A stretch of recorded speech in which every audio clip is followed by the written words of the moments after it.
People frequently claim that immigrants and poor black families are living off the system. They're on welfare, they're mooching. But here is the truth. The majority of people on public assistance in the United States of America are white. What is welfare? Broadly speaking, it's when the government sends cash assistance to a person or to a family because they are very poor. In practice in the US, welfare has a remarkable duality to it. There's the program history of welfare. Where is the money going? What finances it? Who are the beneficiaries? How much do they get? How long do they get it? How many of them are there? And how do the rules change? That history of welfare in the United States, there's really three eras of welfare, unrecognizable from one to the next. And we're kind of at the tail end of the third one. But in some ways, none of that matters because culturally and politically, there is a mythology of welfare in the US.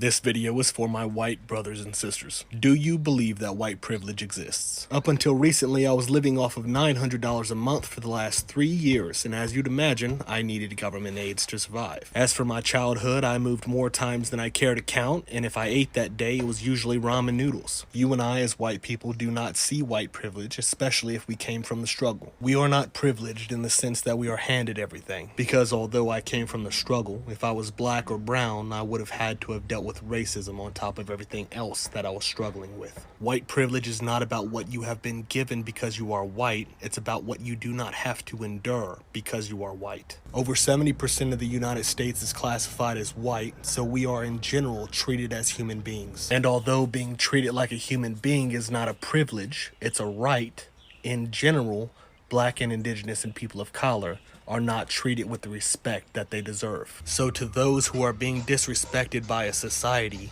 when looking at those who are being treated like they're human, it looks a lot like privilege. Having white privilege does not mean that you've never suffered. It doesn't mean that you've floated through life on a cotton candy unicorn cloud of rainbows and sprinkles. It doesn't mean that you've never experienced abuse and poverty, indignation, betrayal, and all these horrible, terrible, difficult things. What it means, very simply, is that your life has not been made harder because of your skin tone, like it has been for black and brown people. Because we live in a racist, just inherently racist system, it is harder for them because of their skin tone than it is for us white people. That is all that means. You can still experience hard things and poverty. You can still have a really shitty life as a white person. That's not what white privilege means. It just means that it's not been shitty because you're white. Oh, and what's up, good people? What's up, brothers, sisters? Welcome back to the channel and welcome for this video. Now, in places like the US, poverty is usually very racialized using historical, political, and media narratives that kind of try to portray a false narrative. And it makes many people think of how the white majority that are in control are just super rich. And of course, we know they're benefiting from the systems they have created themselves. But, I am a believer that the truth will always outlive the lies. And that is exactly what is happening with so many people, many white folks actually realizing the truth, and they're just coming out to really speak. There is an awakening, a certain kind of reckoning that's coming to America that's, cutting across right now. And we find that the people that we really thought were so cushioned from poverty, from economic hardship, are the ones that are coming out to speak. Why? Because it's better to move from bottom towards up than fall from the top to the bottom. Yeah, and that's why many white people have come out currently to challenge these historical false narratives that are being perpetrated in the media and in political scenes that often portray poverty as primarily affecting African Americans or black people, the natives, and brown people. Yeah, so I want us to listen to these clips of what they're saying, and we will be back with a little more. See you on the other side. Finally, you get to see the true America. The stipulation has always been that black people are lazy, that black people are on welfare. Well, guess what? A lot of poor white people in the red states are now crying that they're not getting the EBT money from the EBT cards. Why? Because they are on welfare. They have 7 and 8 kids. Now the truth is coming out since Trump has slashed funding for the EBT and the SNAP programs. You see how many white people now are on welfare. So all this mythical stuff about black people being on welfare, oh, it's the blacks, it's the blacks, it's the blacks. Now you're seeing the real America, that it's not only black people on welfare, that there are a lot of white people on welfare also. There are a lot of white people, a lot of poor people living in those red states, and those red states that voted for Trump are now getting hit hard. I am so tired of feeling helpless as a parent. Yes, my kids are grown adults. My oldest is 28, my youngest is 25. And I thought by teaching them what I learned, which is you work hard, you get a good job, you're going to get the things in life that you need, right? Worked for me. Why wouldn't it work for them? Because it doesn't. Because the world has fucking changed, all right? And now I feel like I see them struggling. And before my generation comes at me, yes, I understand struggling is a part of life. We all struggled. But there's a difference between struggling and drowning, all right? So we struggled and it was tough. But you know what? We made it. We knew there was a light at the end of the tunnel with our struggle. It seems like kids today, no matter how much they struggle, they just get further and further down the water into the drowning point. All right. When I was their age, I was making less than $10 an hour, and I could afford to live on my own. Now you have to be making 6-figure salary to get a decent, tiny little place to live. So what the fuck is going on, and how do we help them as parents? I told my son, all you have to do is work hard, go to college, or join the military like I did. He went to college, got his degree, got a full-time job. He moved back in with me right when he graduated from college because he said, hey, Mom, as soon as I get a job, which was within 2 weeks of him getting out of college, maybe take me 2 months and I'll save up enough money for me to move out. Okay, cool. It's been 10 months. He has saved almost every dime and still can't afford to live.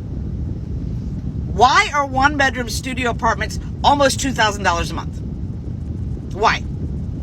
Like, I just don't get it. So I don't even think that there's even classes anymore. There used to be, upper class, middle class, lower class. It's literally turning into the ultra wealthy, and then everybody else is just poor. Like, that's what is happening. And then I told him, hey, when you turn 25, at least your car insurance will go down. Hell no, he turned 25 and his car insurance went up $150. I tell him, if you need health insurance, get a good job. He has health insurance. He has had a medical emergency this week. Had to go to emergency room twice.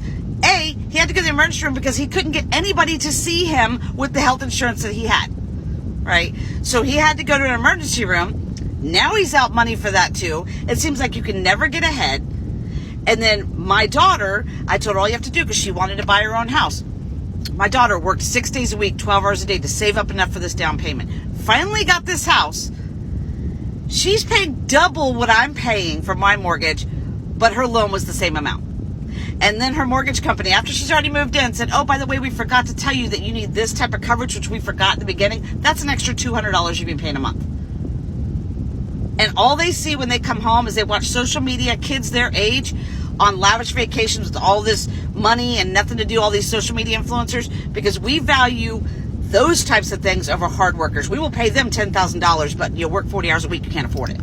In America, there is a misconception about who is on welfare. Now, let me just say this. There is no one program in the United States that constitutes welfare.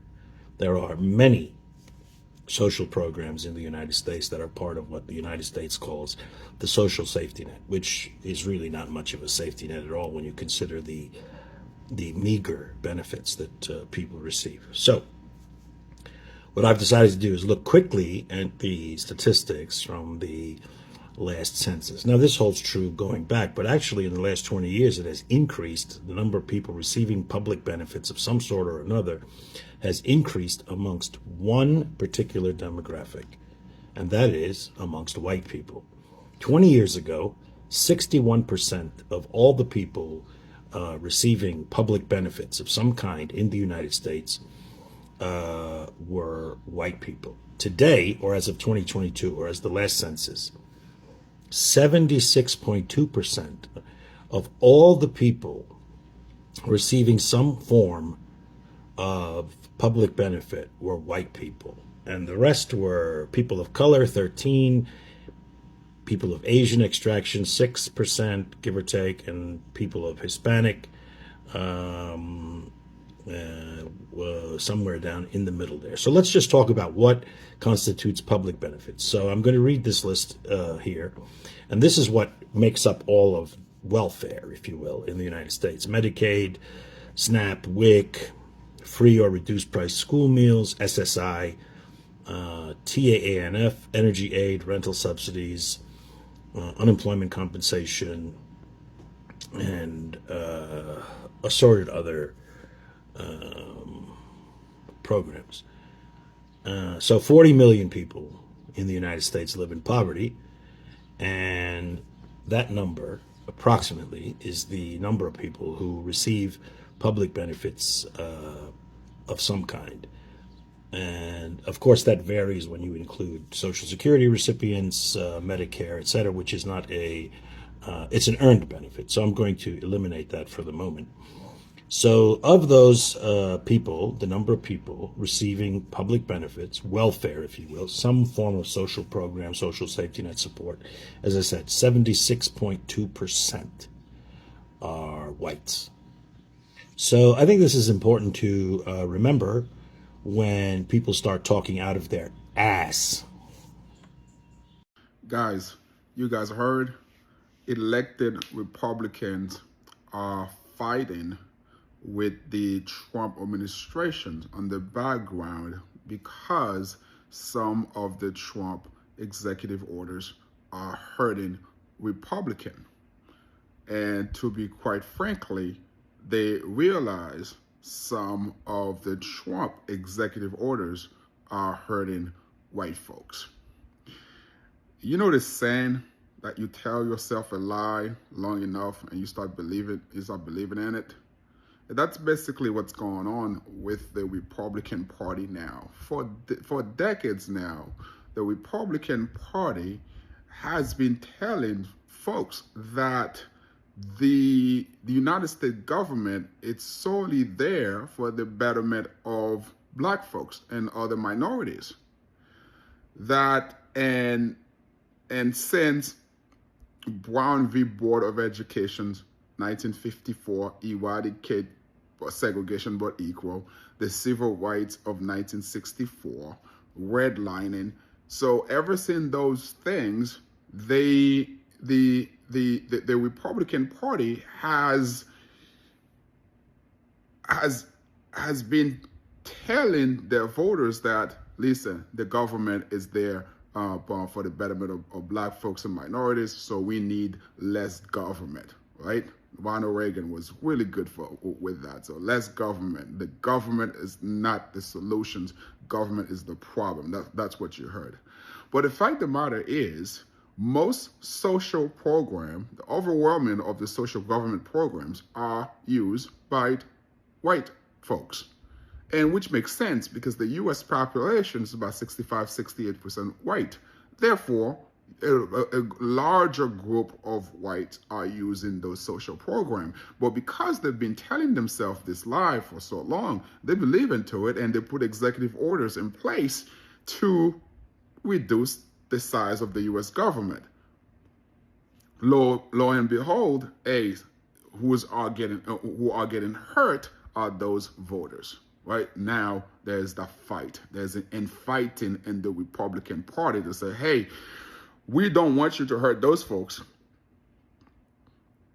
Right?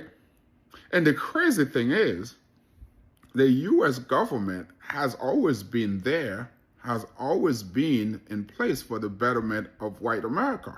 Right? Redlining. Technically, a red line to where the FHA would HUD, where HUD would finance loan, where HUD wouldn't finance loan, the black neighborhood, any loans, and that HUD said they wouldn't, they would not finance, and the white neighborhood they would finance it. That's what redlining is. Right? The GI Bill. 98% of folks who participated in the GI Bill were were white folks. Only 2% of black and minority actually took participate in the GI Bill, because the GI Bill, the money was disseminated to local government, and local government, with their racist Jim Crow laws in place, no black veterans could actually participate. So again, the Republican Party has been telling themselves this lie for 4 or 5 decades now, and they believe it.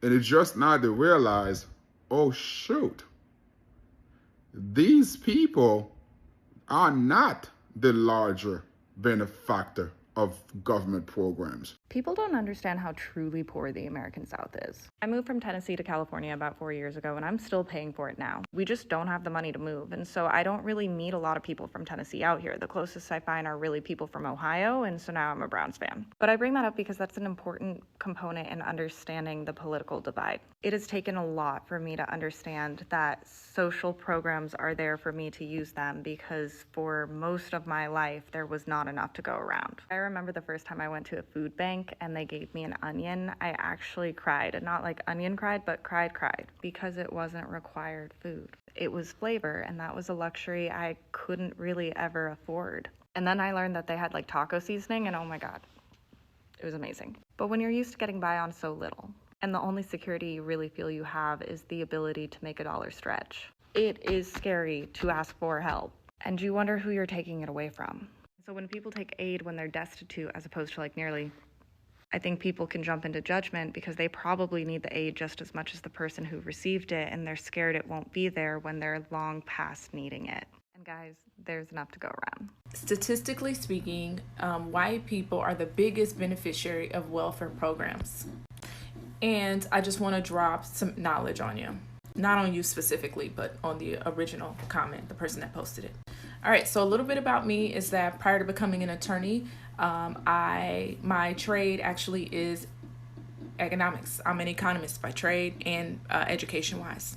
In fact, I was going to work on Wall Street prior to becoming an attorney, but I wound up becoming an attorney. Now that that's out the way, let's get to the raw statistics. All right, so white people are the biggest beneficiaries of welfare. White people make up about just about a little bit over 40% of welfare, being recipients of welfare. Another 25.7% is made up by African Americans. Approximately 10.3% are Hispanic. 2. Okay, is it me, or are you seeing all of these white Republican women from the Middle East crying on your newsfeed about how their SNAP benefits got cut, their kids' Head Start programs for like breakfast and lunch at school got cut, how I think something with their medical stuff's happening with their Medicaid. So anyway, I was thinking about this. Did they think that when Trump got into office that he was only going to harm like people that are Black and Latino? Like, did you think that, like, in your heart of heart when you were voting for him, did you think because you were white and poor that you were somehow excluded?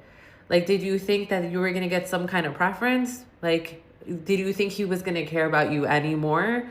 Like, that's what I don't understand. Like, what were you thinking when you went to the voting booth? Like, any one of you, any Republican woman out there who's now dealing with all of these cuts because she now has no benefits and no rights, what were you thinking? Like, in your heart of hearts, like, were you so racist and misogynistic that you really thought that it was just going to be Black and brown people getting hurt and it wasn't going to be you? Why, oh why do poor white people vote against themselves time and time again? They vote for Trump and the other MAGA politicians only to have every promise broken, prices go up, social supports evaporate.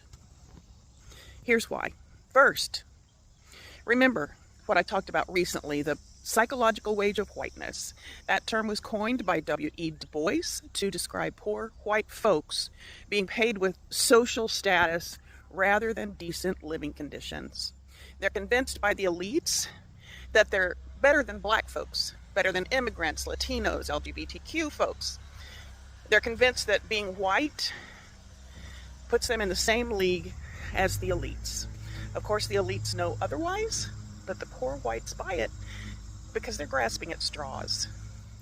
Second, they are convinced that the people they're supposedly better than are the big threat in their lives.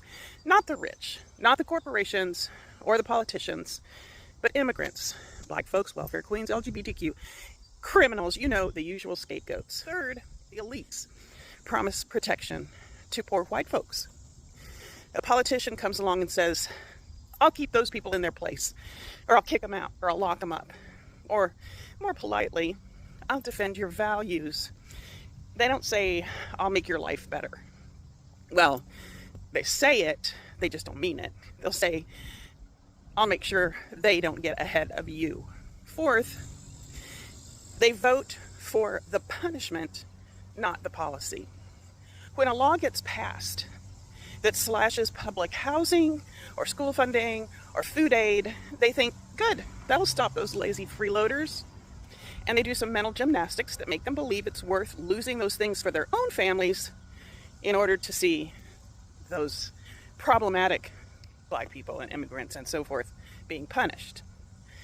It gets to a point where just seeing those guys being punished is reward enough, which is pretty sick, but that's how behavior works. Their housing, schools, and groceries are on the chopping block too, but they blame that on Biden. Always a scapegoat. They get hit by the same policies they were told would punish the others, and they blame the wrong people. The system fails them, but they've been trained to blame the scapegoats, not the cause, which is the rich people, the people they voted for. So they think the problem is still those people, not the fact that they were personally manipulated by the people they voted for. They're basically saying, I'll take the hit as long as you don't help them. I grew up considered poor white trash just like many other white folks in this country, sometimes eating out of dumpsters and living off of ramen noodles and a 5-finger discount. My family went through evictions and I moved more times than I can count before the time I was 18. I joined the military out of high school to keep from staying poor white trash. Although I spent a decade in the military, I'm back to being considered poor white trash. I have Section 8 and food stamps. Sometimes I do have to hit a food pantry. Sometimes I don't have gas. I can't afford an attorney to fight for my child. I do struggle, but I don't struggle because I'm black. I struggle because I'm in poverty. If I was black, I would have to deal with poverty plus racism. Sure, privilege is probably not the right word to be using whenever it comes to white privilege, because being treated like a human is not a privilege, it's a right. But when you're being treated like you're human, to those who are being treated like they're less than human, it looks a lot like privilege. Learn up. I don't know how any of you guys are going and going and going. I know you gotta be at the same level of mental health as me. Every day it's something new between the fucking news and the fucking stupid Biden and stupid Trump. And this country's fucked. Every day we're spending more and more money. None of us are getting ahead. The rich people are the ones that are fucking getting ahead. I'm tired of struggling. I've done everything I can. I'm trying to be a good man. I take care of my daughter. I take care of my wife. The best I can. I can't keep going. Every day it's something new. Then on top of that, as if you're not trying to spend money, you have to. Fucking everything's expensive. I own a painting company, I still can't fucking make it. I'm fucking trying, man. I can't look at my daughter and my wife and know I'm failing.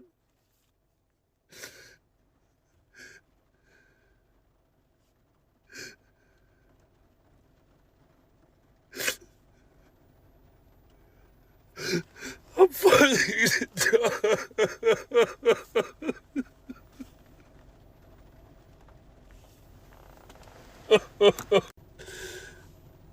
Everybody wake up. It's time to stand up. It's time to be tired of this. It's our turn to fucking eat. I want to eat. I want my family to eat. I want you guys to eat. Stand up. Let's go. Stand up, man. Let's fucking eat. I'm tired. Let's help each other. I don't care what your political affiliation is. I don't care what fucking color you are. If you are not eating and you're struggling, eat with me. Let's struggle together then. Let's be a team. This is my impression of a Trump voter who is on food stamps. Here it is. So I have 5 kids, and I voted for Trump because I agreed with everything he was saying. I thought we should cut the waste from the government.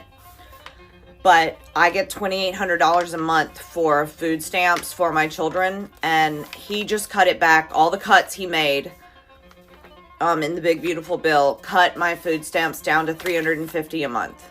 How am I supposed to feed 5 kids on $350 a month? I can't really work because I have 5 kids and my husband is gone. So I have to stay home and raise all these kids, and the government was giving me money.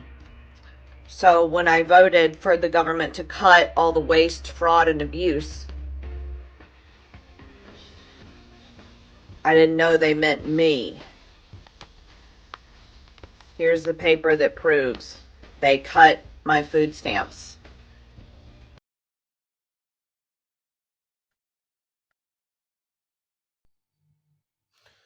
So, well, basically, what the statistics are showing is that white Americans make up the largest share of the public people that are receiving, some sort of public benefits or that are in welfare. In terms of raw numbers, we're talking about white Americans making up the largest share of public assistance recipients in terms of numbers, largely also because they're the majority in that population.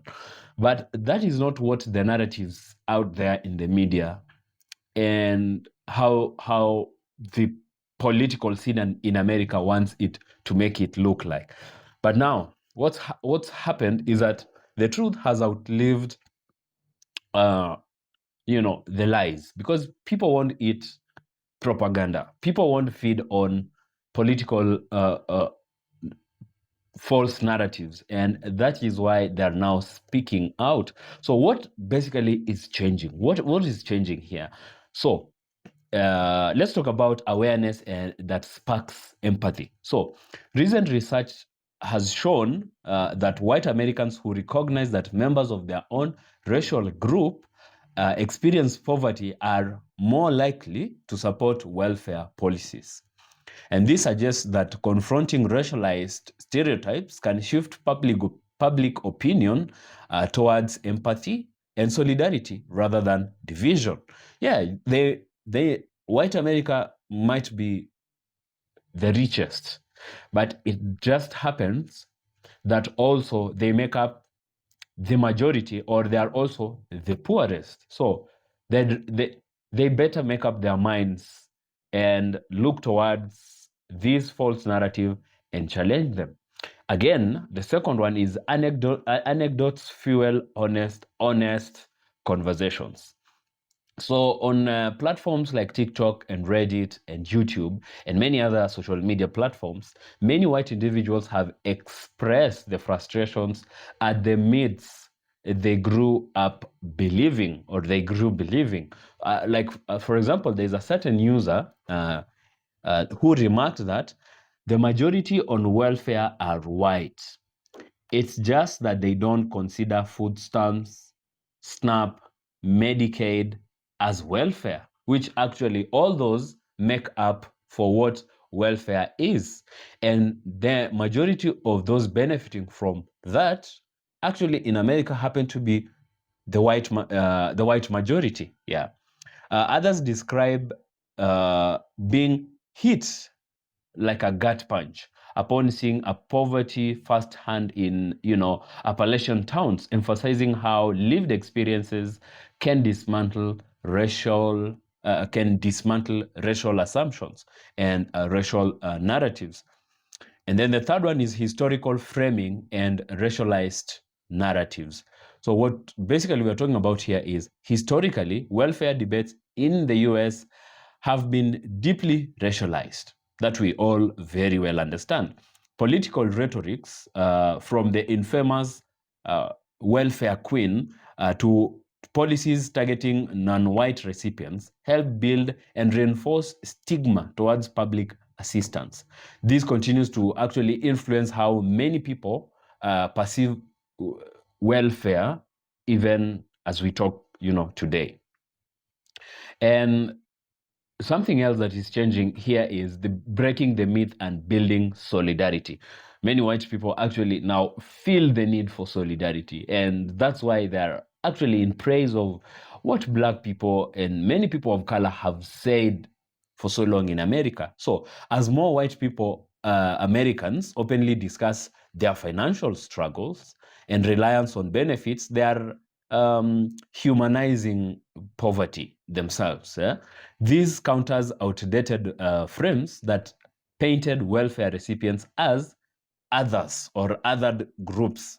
It can help shift conversation towards poverty as a systemic issue rather than, a personal failure, as sometimes what America wants to make you believe by selling you the false narrative of merit, meritocracy. In one of the videos and in many other videos across this platform, the myth of meritocracy has actually been debunked, especially in the context of America, the last point, not the least, is structural stigma and shame. So scholarships underscore how poverty stigma often, socially produced, discredits individuals and undermines solidarity. So public services and media representation sometimes reinforce these stigmas rather than to actually help to do or to dismantle this. Yeah. So yes, many white Americans are stepping out into these honest conversations, questioning the long-held racial assumptions about poverty and acknowledging the reality of their very own economic struggles or economic hardship. This shift is partly driven by, exposure, personal experiences, and just the general growing awakening that's cutting across the country, regardless of the background of the people. Yeah. So what we are trying to say here is, it's time that many Americans, and I think this regime of Donald Trump has actually played a big role in exposing all of this and in differentiating that, well, they are white people, but inside there is another big segregation of the poor and the rich, clearly from what the policies of Donald Trump, being implemented, how they play out, So in there, they have also segregated their poor majority, and they're just comfortable in their own circles of white rich people. And it has really exposed the soft underbelly of white supremacy and the ill motives of politics, that they will only use you to get to power, to get to office. And as soon as they earn that, as soon as they get what they are looking for in terms of power and, influence, you quickly realize that you have been discarded. In the very, very beginning, you are expendable. They left you alone. No wonder there are so many MAGA defectors. There are so many formerly or maybe still MAGA who are now coming out to say, this is not what we voted for, and we regret our votes, And others are actually begging for the government to look into the policies in which they themselves voted for, when suddenly things turned against them. Because I usually say sometimes they voted out of ignorance, out of hate, and out of fear for other people.